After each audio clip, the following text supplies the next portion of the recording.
Violence and low voter turnout raise questions about Kenya's revote. We'll have a live update from Nairobi. A closer look at Ivory Coast's brightest international star. My love, my love, my love, my love. And singer-songwriter Tolumide and her Suya soul sound. Africa 54 starts right now. Good evening, I'm Esther Gidhui. You are in for Vincent Makori, who will join us shortly from Nairobi. This is Africa 54. One day after the chaos-filled Kenyan repeat presidential election, the nation's election commission on Friday says 6.5 million people, or one-third of registered voters, went to the poll in Thursday's rerun vote, despite the opposition's call for a boycott. Officials say the voting is expected to resume on Saturday in some locations because several polling stations were unable to open for Thursday's vote due to security concerns. The voting was marred by protests and violence at a number of polling stations. At least 2 people were shot and killed during clashes between police and protesters. Voter turnout appeared to be significantly lower than it was in the original August 8th election. President Uhuru Kenyatta is making his second attempt at re-election after the Supreme Court nullified his victory in the August poll, citing irregularities and illegalities in the transmission of results. Opposition leader Raila Odinga instructed his supporters to boycott this election after his demands to restart the electoral process and replace members of the Electoral Commission were denied. Bishop David Kodia opposes Saturday's voting in Nyanza. The rule of law is not only applicable to those who are rioting, but is equally applicable to the police who are wielding the guns. Please, our security forces, our appeal to you is very simple. You are our brothers. You are our sisters. You are our sons and daughters. Respect the life of your colleagues. Don't be thirsty to shed blood. It does not pay. It is criminal, it is immoral, it is sinful, and it is uncivilized. So we ask Matiang'i, Dr. Matiang'i, the acting CS Secretary for Interior, to withdraw the large contingent of paramilitary personnel from Nyanza region totally. And in this case, we are also asking the chairman of the commission for IBC, Mr. Wafula Chebukati, to come forward and take back his ballot boxes to where they belong. Meanwhile, Kisumu Governor Professor Anyang' Nyong'o has urged the Electoral Commission to cancel the repeat presidential election set for Saturday in parts of Western Kenya, citing security concerns. They feel excluded from the system. They feel excluded from the system because when the system comes to them from the national level, it is always in the form of force. It is not that the system comes, let's sit down and talk about how to improve water resources and how to improve transportation on the lake. They don't come with that kind of thing. And they come, as it were, when they smell a crisis. And that's why you see hostility in the streets against the national government. But we fear that should this election, so-called election, this shambolic election, be held tomorrow, and with the more security forces having been brought into town last night, I think about 7 or 9 lorries, we fear worse things may happen. Now joining us live via Skype from Nairobi with more election news is Africa 54 Managing Editor Vincent Makori. Good evening, Vincent. And with those so many calls to do away with a repeat poll Saturday, how does the IEBC really plan to announce the outcome of this rerun? It is very confusing, but let's start with some latest news from the IEBC.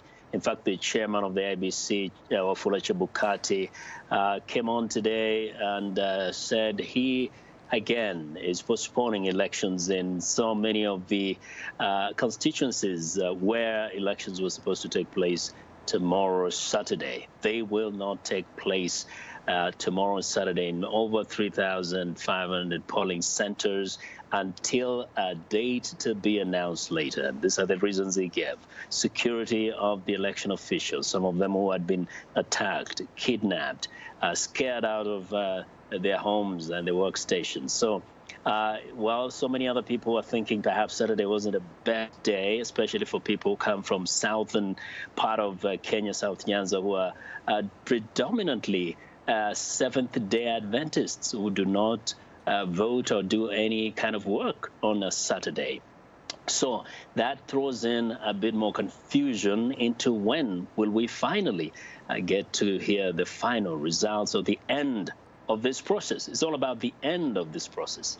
And again, Vincent, if you can break it down for us here, the arithmetic is kind of a little confusing for most viewers, and we would like you to kind of walk us through what it requires for the winner.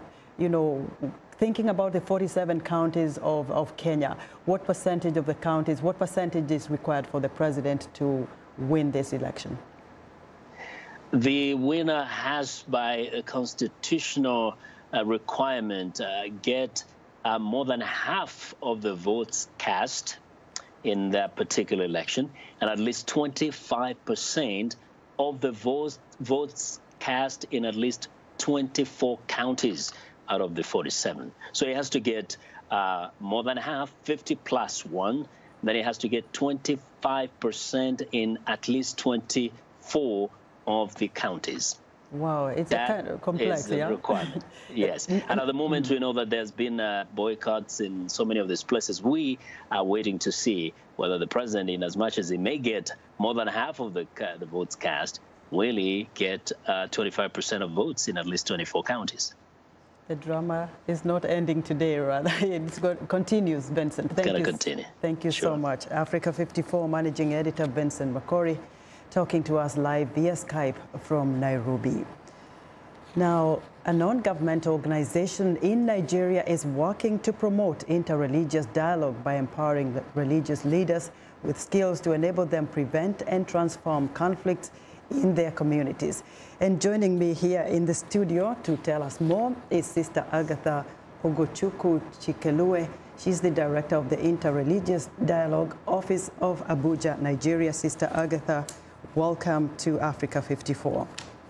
Thank you very much. Now, I'm curious to know, why did you even think about starting this kind of dialogue? What do you really want to see happen in Nigeria? I want to see a lot of things happen in Nigeria. I want to see a big change happening in Nigeria. I want to see women on board in Nigeria. And that was why I personally developed interest in peace-building work that I'm doing in Nigeria. As a religious sister, of course, I cannot just be in Abuja and work where I am working today because I am interested. But first, as a religious sister, I am in Abuja doing this work because my religious congregation, Daughters of Mary, Mother of Mercy, allowed me to do that by sending me to Abuja on a missionary work. And also, I am allowed to do this because the diocese in which I am sent to work in, the Catholic Archdiocese of Abuja, accepted me. And what I'm really looking to see is, why did you even think about having this communication, this dialogue? Why is it important for the communities that have different faiths? Why should they come together? What is it that you're trying to get here, to achieve? Okay. We are trying to bridge divides.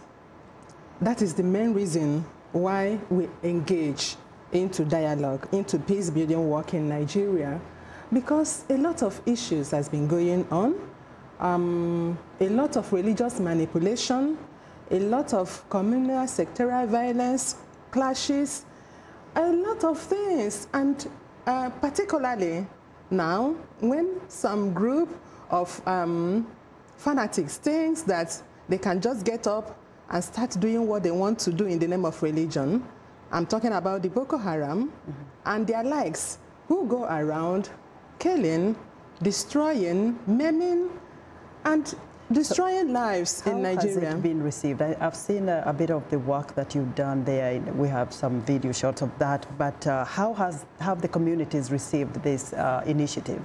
Oh, majority in the community have really received it, including government.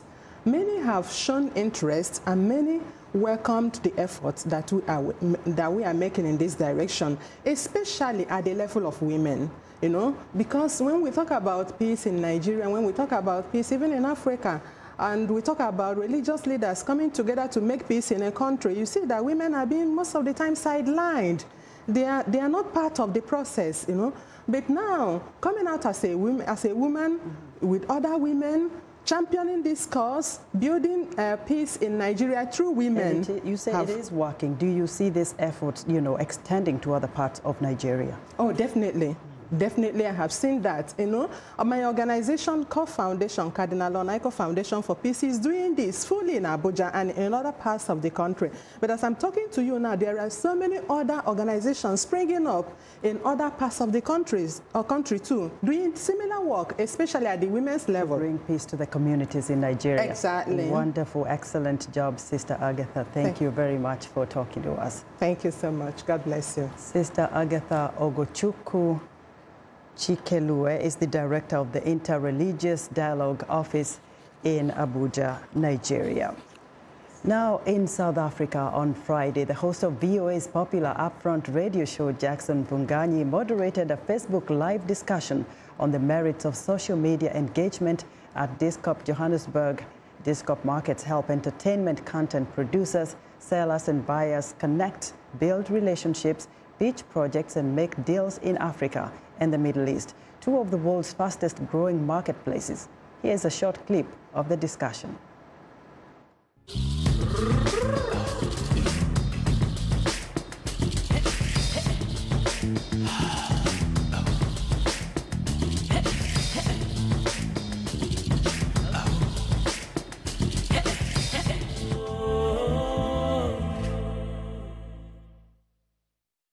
We are at a very interesting time in the world of media.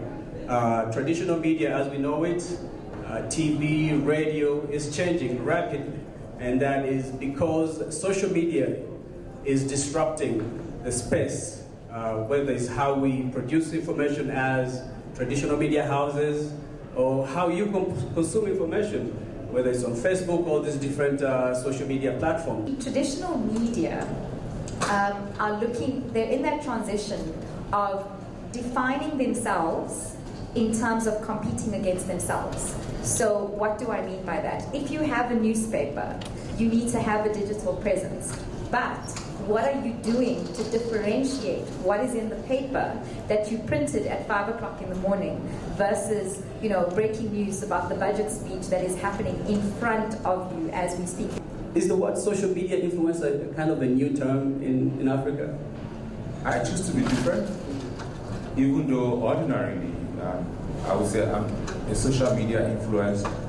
But what I did was to translate my authority and influence beyond social media.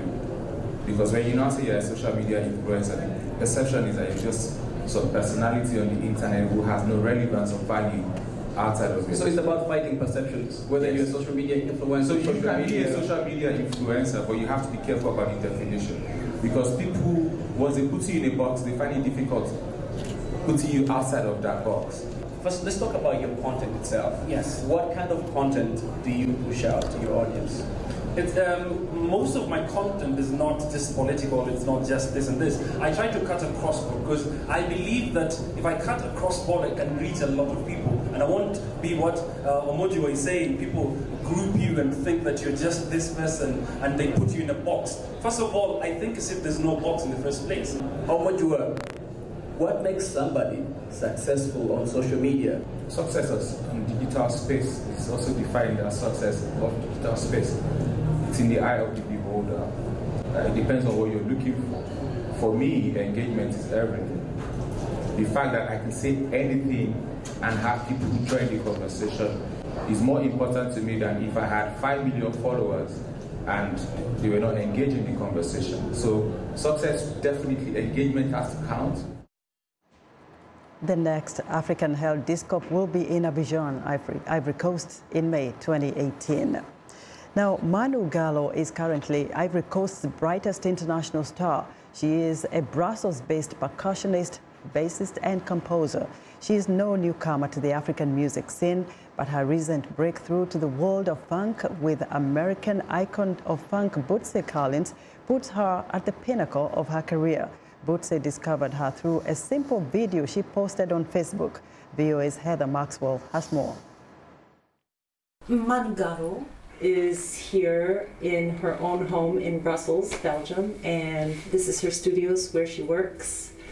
And we're going to talk a little bit about her upcoming projects and her upcoming trip to the US to work with a certain amazing artist also, Bootsy Collins.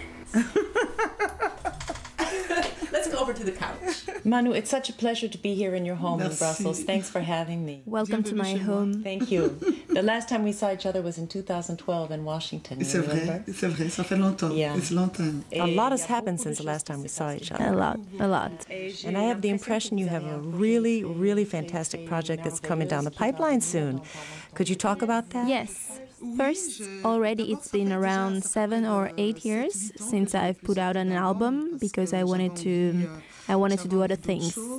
I wanted to become more accomplished as an instrumentalist, and I decided to settle down right here for these years and to work on my instrument, which is the bass. Because I've always wanted to play the bass like percussion. At the core, I'm a woman of rhythm, I'm a percussionist. And since I was little, I think that when I started playing bass, I wanted to be able to...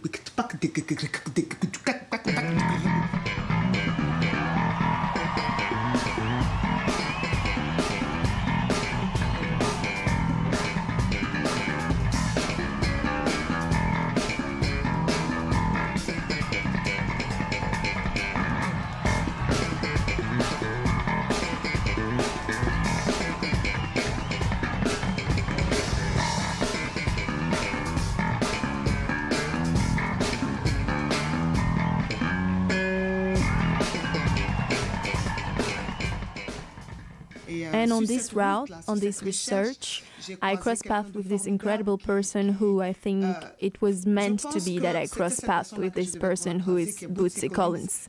I had published a video. It had been out about a year on internet, on Facebook in January 2016. I saw that the video, 100, 200, 300, 400,000 views in 1 week, and I said, wow. What kind of video? The video where I play bass. In front of a YouTube? No, I'm just with my bass and I go...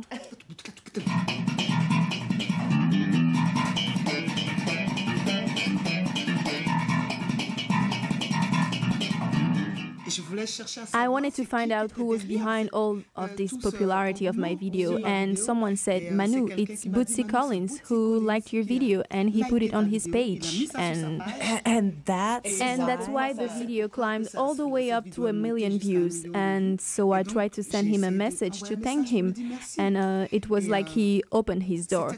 He said, welcome to my home. I want to work with you. I want us to do things together. And he's now my big brother.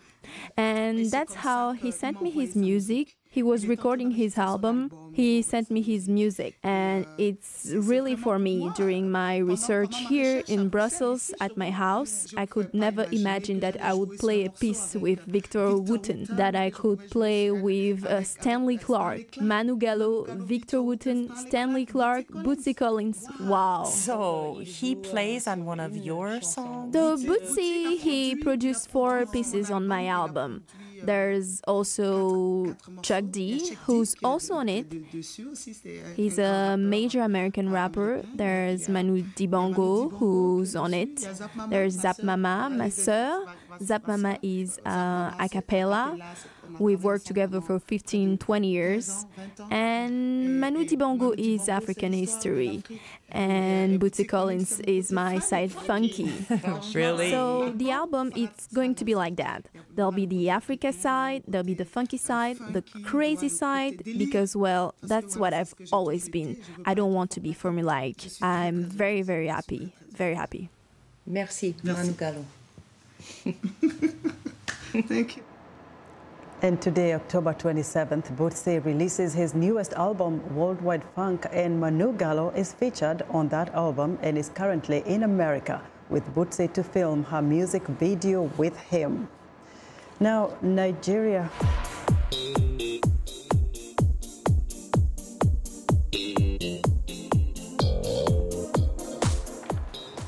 Nigerian-Canadian singer-songwriter artist Tolu Yeboah describes her music as Suya Soul, a phrase she coined herself to describe the fusion of contemporary R&B with African pop music. Tolu works in VOA's graphics department, but in her music world, she is known by her fans as Tolumide.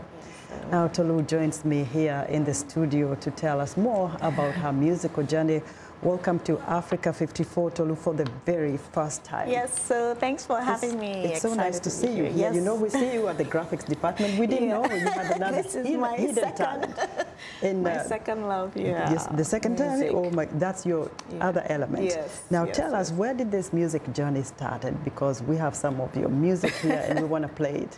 Well, I'd like to say it started in Nigeria, really. My, my first performance was probably when I was 10. My mom, had a fashion store, and so she dressed me and my neighbor's kids up and my sisters, and we had like a little show at the stadium.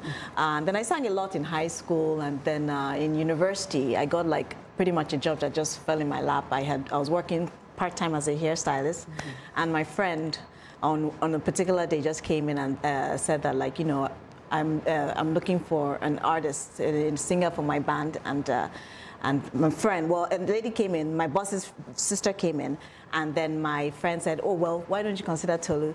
So I auditioned right there, and I got a spot singing with the all-female reggae band, and I did that for about 6 years, all through college. So yeah, that's kind of been like the evolution. And then when I moved to, to the States and started working full-time, I thought, well, I just felt this void and felt like, gosh, I have to do something with music. I can't just do graphics. I really wish you had a lot of time, because you look like you are ready to do some jigs right here in the studio. But tell me, what is a Suya Soul? Suya. What is Suya? What did that? Well, Suya is a beef kebab sold in Nigeria, and some parts of West Africa. It's spicy, it's thinly sliced, grilled, really, really good. But it's really the spice. So for those that are vegetarian, you can put the Suya spice on it and still get a bit of that flavor. But I thought of describing my music as that because, Suya is Nigerian, soul is music from the heart. We have one of your video here. It's called My Love, and we want to hear it. Let's take a listen first.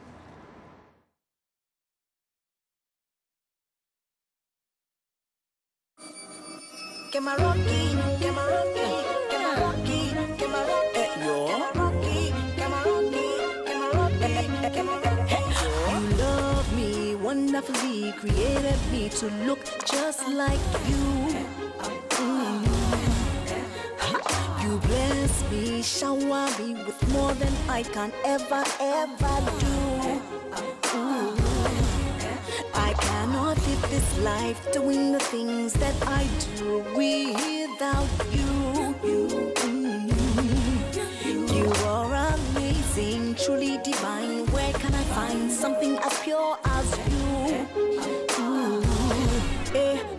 My love, my love, my love, my love, my love, my love, my love. Nobody bless me the way you do. You do. Nobody feel me the way you do. You do. You do. Nobody love me the way you do. You do. You do. My love, my love, my love, my love, my love. My love, you. Did you have somebody in mind here? Yes. What inspired that? Well, this song was really just me. I just come back home. I was sitting in my car and felt protected from a lot of bad drivers. But anyways, I was just thinking about life in general, how I felt like I've really been blessed. So it just came down to, gosh, my love. Nobody bless me the way you do. So I was thinking of God. I was thinking about just the various things that I felt like, gosh, I can't, I can't describe, everything. And so pretty much the description just came up to my And love. I know you have produced a couple of songs now. And what is your next, the latest one? What do you want to do next? Gosh, a new album. I have a new album coming out soon, and I'm actually seeking a lot of support. This time, I'm inviting listeners and fans to be part of the album making process. So I have an Indiegogo campaign fundraiser happening right now that I launched this week. And yes, pretty much there's going to be lots of perks. People can, get the album. People can, get a perk to be part of, buy the album, or even just, have me come and do a live showcase. And then I'm also celebrating women. So I partnered up with I Am Wonder. It's a non-profit organization which is founded by Tamara. And so I'm going to be celebrating loads of women and mothers for this new project. So Mama Sunshine, Suya Soul, and loads of good music. I can't wait to have you come back and maybe perform for us live in the studio. Tolu, you are amazing. Oh, thank you. Thank you. Tolu, thank you very much. Tolu Yeboah is a Nigerian-Canadian singer, songwriter, artist, simply known as Tolumide in the music world. To learn more about Tolu's music, visit her website at tolumidemusic.com. And thank you so much for being with us. To kickstart your weekend, we leave you with more Suya Soul from Tolumide. Have a great weekend. Nobody bless me the way you do. Nobody feel me the way you do. Nobody love me the way you do. My love, my love, my love, my love.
Welcome to English in a Minute.